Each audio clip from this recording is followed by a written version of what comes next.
All right. Glad to have you. Glad to be here, everybody. It's certainly an honor. I'm replacing Wade Cordell today because Wade is off this week enjoying a vacation in sunny Florida. And my name is David Rutz. I happen to be the founder of David Allen Capital and Bank Breezy. And I'm excited to talk to you about some stuff about funding today that doesn't get covered enough. We don't have to cover it because our internal funding team knows about it. But we're going to be talking today about how is approval amounts determined when they've already got a first position, so that you can have an idea of how to set expectations for your clients if they've already got a first position funding, how we kind of figure out, rule of thumb, what they might be able to get approved for. But before I get into that, let me just begin by saying I appreciate all of you. You're the brokers who make DAC go around. You're the ones who make Bank Breezy have value, because none of our lenders would allow us to have all kinds of submissions and us not take their offer. They wouldn't do the work getting us offers if we're not going to take it unless we had a lot of volume. And the volume comes from all of our brokers, all of you, and the team, the agency teams you've built. So I applaud you for doing it. I appreciate you doing it. And the more we do it, the better we're going to be. If we want the best competitive advantage in the space, I think we already have it.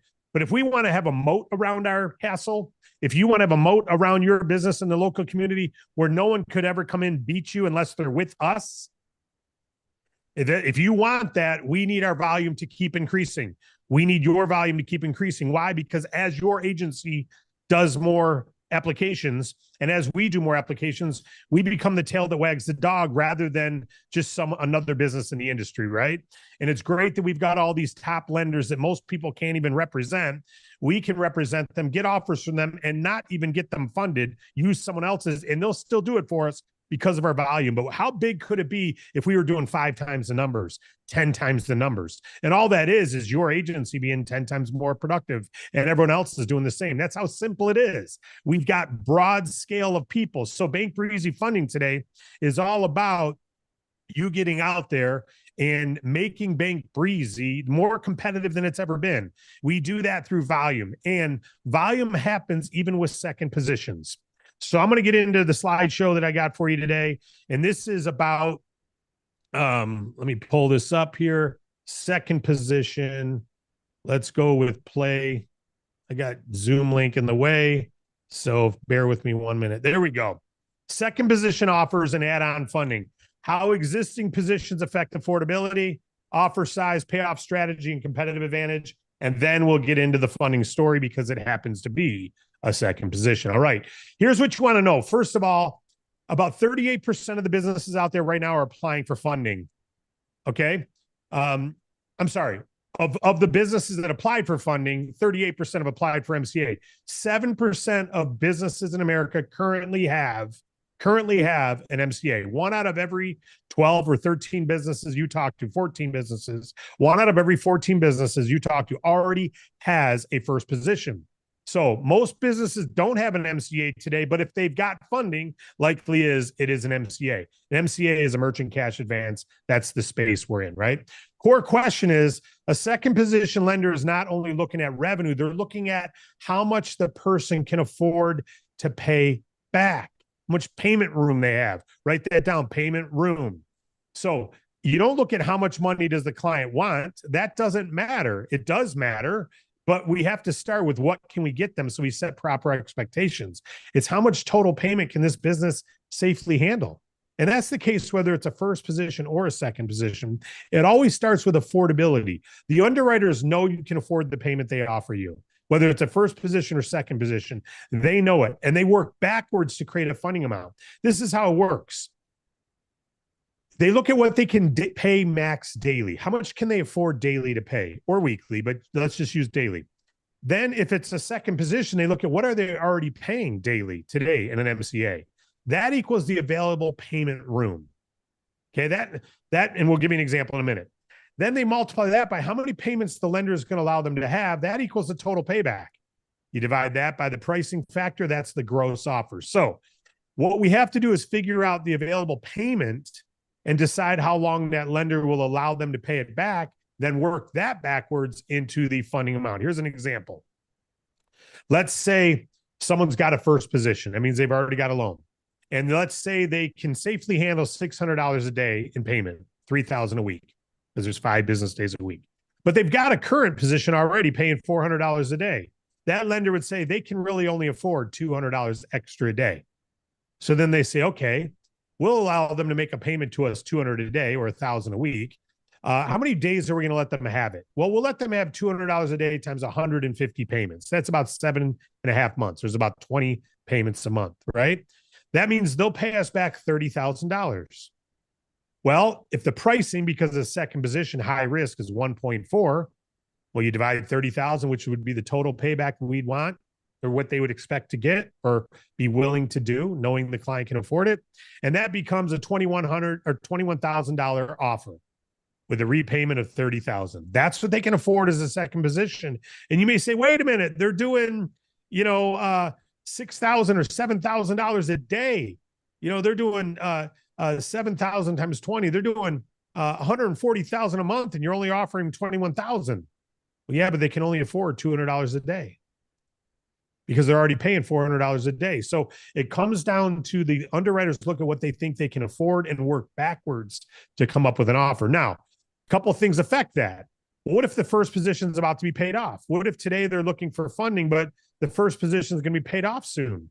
Well, look in the left in the orange there. While the first position's active, they can afford 600 max, but they've got 400 current, so they can only afford $200 a day, right?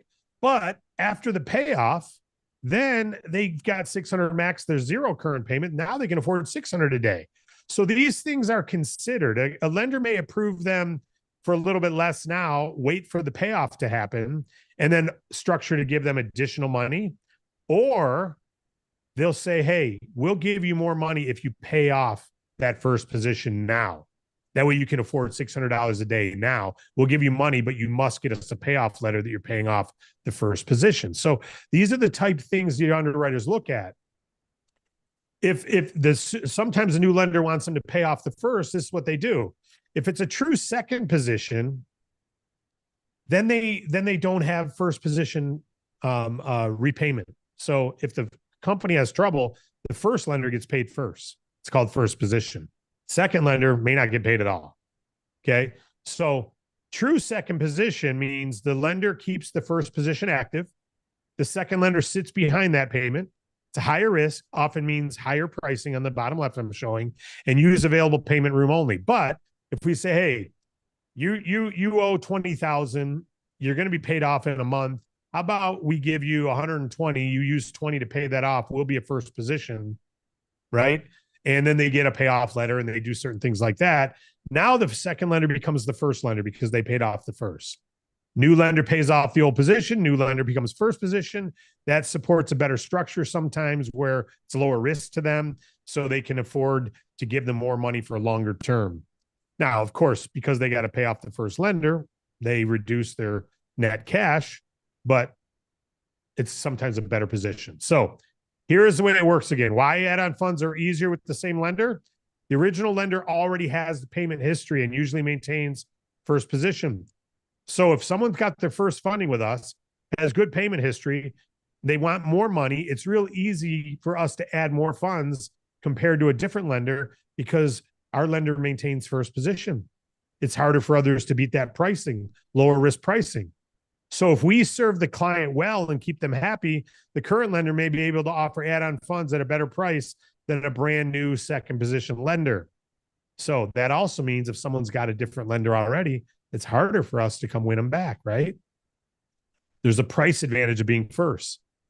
A performing client can often be helped more competitively by the existing first position lender. So we try to beat them, but they just go to their current lender and ask for more money. They might get a lower price. Here's an example. Existing clients at 1.35 pricing, same lender sees history, may provide more add-on funds at the same or even a better price. An outside second position lender says, I can't do it at that low price. We are higher risk. So they may have to price it at 1.4. They're behind the second lender, so they got to price for more risk because they won't get paid first if the company has trouble. First lender gets paid first. Okay. So that means, and I don't mean voluntarily, I mean, if they have a problem, they have to go to court and pay, the first lender always gets paid in full before a second lender gets paid anything. right? So it's a higher risk. Well, why is this important? Because first position creates a pricing moat. That means you want to get first position. We'll always try to win someone over, but we can't always win them if they've already got a first position, right? So here's some things you should know before setting expectations of approval amount. Do they have a current MCA balance? If so, how much? How many payments do they have if they know? Or what's their payment? Daily, weekly, now. And what I do is rule of thumb. The easiest way to do it without knowing what they can afford a day, rule of thumb for me is, by the way, the approval amount is never based on revenue deposits if they've got a position. It's based on what you think they could get if they did have a position minus what they owe. So let me give you an example. Let's say someone is doing 100,000 a month in sales. We think we could probably get them 100 grand. They owe 60. The best they're going to get is 40. Right? That's the best they're going to get is 40. They owe 30. The best they're going to get is 70. Now, that's the best because second position is higher risk. So if they could get 100 on a first position, rule of thumb, they're doing 100,000 in sales. They got great FICO scores. We can probably get them 100. What do you owe? You owe 20. We could probably get you 80. Oh, man, I'm doing 100. I know, but you still owe 20. We might be able to get you 80. That's the best. We might be able. So make sure we set proper expectations. Use this when a client already has funding, wants more money. We're going to look at your business, what you can safely afford in total payments. Then we subtract what you're already paying on your current position. That remaining payment room helps determine what the second position lender may offer, what you can afford to pay. Okay, if your current position is almost paid off, then hey, we might be able to give you advance more money to pay off that first position. And if we place your original funding, we can sometimes get you add-on funding at a better price than a competitor. Make sure you inform them that if they've already got funding, we can always get them better pricing than them going to get a second position. All right, not always, but we guarantee that it'll be better. All right. So final teaching summary, 4 things decide whether a second position or add-on offer makes sense. Revenue tells us what might be possible. Current payment shows what cash flow is already being used up. Remaining balance shows how long the pressure is going to last them on that current payment. And first position creates future add-on value. The best outcome is to be first, serve well, retain the relationship, and make it hard for anyone else to beat us. Now, this all comes from Federal Reserve, and this is training. We can't guarantee the pricing you saw, okay? That's just showing you the different things. Now, I'm going to pull up an exact story of today. McGuire shared it with me a little while later. And I tell you what, guys, the beautiful thing about this is we do this every day. You don't have to necessarily worry about all this, but you got to understand a little bit about the, I'm not seeing the funding store. Okay, you're now in promotions, McGuire. That means your emails are being sent to promotions by Gmail.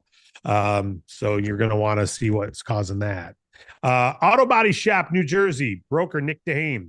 The client came to us with a common but tricky situation. They had 2 outstanding fundings in place. It was too early to qualify a renewal with the current lenders. So we had to do additional funding from a third party. Most lenders won't stack new money on top of existing balances. Through our platform, we found a lender partner who was willing to structure the deal right away, refinancing the existing balances into one new funding. So they paid off the first 2 balances so they could be first position. And now they have one single payment, and they netted slightly more than they were originally seeking because they became a first position, the lender. So they paid off the first 2 positions. We don't always get that. It's got to be the right fit, but this was the right fit for the lender. The deal funded at $65,000 on a 35-week term, paying off both existing balances and putting $23,000 fresh capital right in. I like how you wrote that, McGuire. Putting $23,000 of fresh capital directly into the client's hands. So that's an example of how add-on funding can help, or the first lender buys out the first 2 and becomes the first, or the third lender buys out the first 2, becomes first position. So make sure when you're going forward, team, you don't set expectations that they can get monthly revenue. If they've already got a position, it's going to be reduced. How much is it going to be reduced? Depends on how well they're handling that payment. If they're handling that payment every day, but their average daily balance is near 0, they can't afford anymore. Remember this, we never put someone in a position they can't afford, but that means sometimes we don't offer them as much as they want. But just know if we give an offer, they can afford it, even if their sales and everything stays the same. We're not going to give them an offer they can't afford, first or second position. I thank you all. I'll see you all tonight. Appreciate you being here. McGuire, thanks for opening up, buddy. Thanks for leading the group. And by the way, McGuire Tate is doing tonight's broker overview at 8 p.m. You want to get as many people on. I am trying. You do the same. Let's build your agency. Let's support the businesses who need us.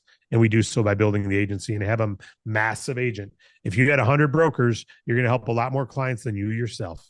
Why not have 100 who turn into 1,000, who turn into 10,000, and help thousands of businesses every year instead of just what you can do yourself? Tonight's broker overview will show you how. McGuire, turn it back over to you, buddy. Thank you. Appreciate you, David. The only thing I wanted to mention is on that funding story. I was talking with Brad Cordell, one of our underwriters this morning, and with the strong repayment history on those current positions that they had, the client, the last funding that they got was at a 1.42, and this funding that we got on this $65,000 offer is a 1.31. So it came down just over 10 points. Yeah, 11 points, just based off of, a track record of credible repayment history. And that's just going to continue to get better for them going forward. So I know I didn't mention it in that, but I did remember that from our conversation this morning, and that's just fabulous. And that think about that, definitely 65,000, 11%. They're saving 6,500 plus 656, 7,156. They're saving in repayment because of payment history. That's awesome. Absolutely. Great stuff, McGuire. Thanks for sharing that, buddy. Absolutely.